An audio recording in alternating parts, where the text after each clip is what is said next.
Whether you're in some serious trouble of missing the playoffs or already have your spot booked, there's never a bad reason to improve your team for this week and into the future. So each week, I'll be bringing you a video answering two simple questions. Who should I stream for this week? And who should I start for the future? On the Fantasy First Down.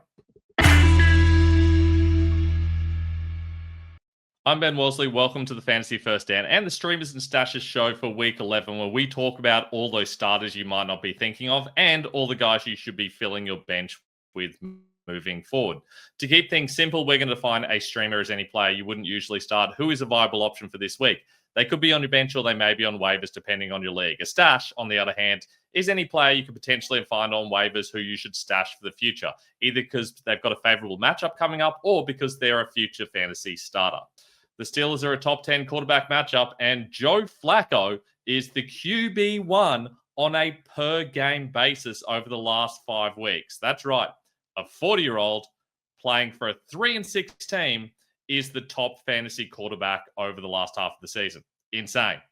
I know Joe Burrow is likely to come back in 2 weeks, but I'm starting Flacco at every opportunity until then. There are question marks over his health. He wasn't training on Wednesday, but assuming he's playing, he's starting. And if you can't get him, well, for the third straight week, JJ McCarthy appears on my list. He's been a top 14 QB the last 2 weeks, so I feel good about his success rate, especially given this Bears game will be his easiest matchup to date. If you're struggling at quarterback or without Daniel Jones this week, who's on a bye, McCarthy is a fine filler. Now, Bo Nix, Justin Herbert, and Marcus Mariota are among those that are on bye next week. Meanwhile, Aaron Rodgers takes on the struggling Bears defense. He's also a good streamer for this week as well against the awful Bengals, where Vegas is projecting them to be the second highest scoring team. So he's a good stash. He's a good stream. You can really go either way with him. Now, running backs, and I called it last week, and I'm doing it again. Aaron Jones is getting the majority of snaps in Minnesota and is a strong start in what should be a high-scoring outing against the Bears. Meanwhile, the Titans are awful against the run, and rookie Woody Marks was the dominant back last week against the Jaguars. He's turning into a must-start player if he keeps this up. And if you want to go a lot deeper with your streamer, well, the Buccaneers are splitting early down carries nearly 50-50 between Rashad White and Sean Tucker, with Tucker seeing a little bit more success. He's a risk given his lack of receiving work, but in one of the league's easiest rushing matchups, I'm willing to start Tucker if you're in trouble with buys or injuries. Now with stashes, and Trey Benson is available in nearly half of leagues, insanely to me, and should be back in the next week or two, hopefully. He's a must stash no matter your league size. Now, as we know, running backs get injured more than any other player in fantasy. The average one is missing 2 games per season. So for that reason, your best bet is to roster running backs who are an injury away from an every down role. So let's get into my favorites for this week. And the list hasn't changed much from last week. Blake Corum, Brian Robinson, still my favorites. They're getting a lot of touches. Corum's playing about 40% of drives at the moment, and Robinson's touch count is increasing. So they're nearly bye-week fillers if you're desperate. RJ Harvey is expected to start this week with J.K. Dobbins injured. So on average, he's a good stash. But this week, well, he becomes a starter and a great streamer for me. Isaiah Davis, another good option. If there's an injury to Hall, he's going to be useful, as is Emmanuel Wilson. Josh Jacobs has seemed banged up for a lot of the season. Not impossible he misses a week or two later in the season to get him healthy for the playoffs.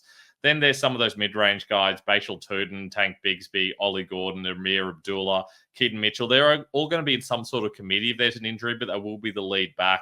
Raheem Mostert probably could be the lead guy, but it's not going to have that much value. And Devin Neal, hard to know what will happen if there's an injury in front of him to Alvin Kamara. He's the receiving back at the moment, but I think he possibly gets an every down role, just won't be that valuable.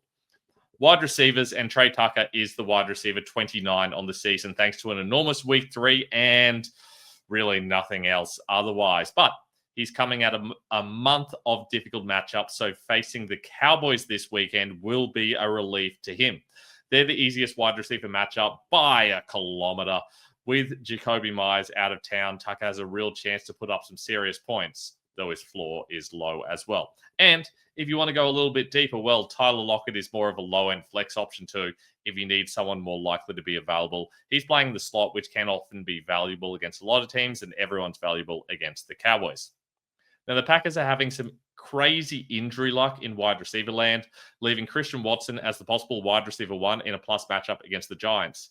If Romeo Dobbs is out, Watson is a solid stream for me. If Dobbs plays, Watson's more of a desperation option, but he's still someone you can consider playing. It really depends on the health of the other wide receivers around him. Now, which Patriots wide receiver played the most snaps last week? Stephon Diggs. No, it wasn't. Demario Douglas. No, gosh, no. He played less than a quarter of the snaps. It was actually Mac Hollins by a mile. Played about 30% more snaps than Diggs did. And he turned it into over 100 yards. I know everyone was talking about Kyle Williams, who had one catch that he took for a long touchdown, but Mac Hollins is the guy I'm taking a punt on in leagues where I'm truly desperate for a healthy receiver. And if you want to go for someone for the future, well, the Texans are finally shifting younger with rookies Jaden Higgins and Jalen Knoll taking some proper 11 personnel snaps away from Xavier Hutchinson and Christian Kirk, respectively, in Week 10. Higgins is the guy with the upside, though, and is well worth stashing in fantasy. I just don't particularly want to start him yet until we see this happening consistently. Tight end wise, and I said it last week and I'll say it again, start Cade Otton when the Buccaneers are struggling with wide receiver injuries. Probably the fourth time I've said it this season. He's coming off a 12-target game and has averaged over 40 yards per game over the last 6 weeks. He's not scoring touchdowns, so not a lot of people are talking about him, but in PPR, he's a great option. Yes, the Bills are the toughest tight end matchup in the league, but I'm honestly using Otton anyway.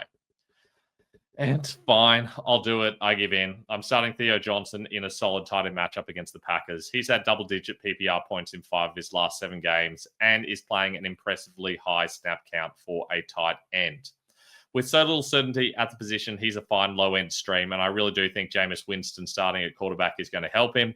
Winston's kind of a very low-end streamer, and he makes someone like Wan'Dale Robinson and Darius Slayton far more tempting options in this matchup.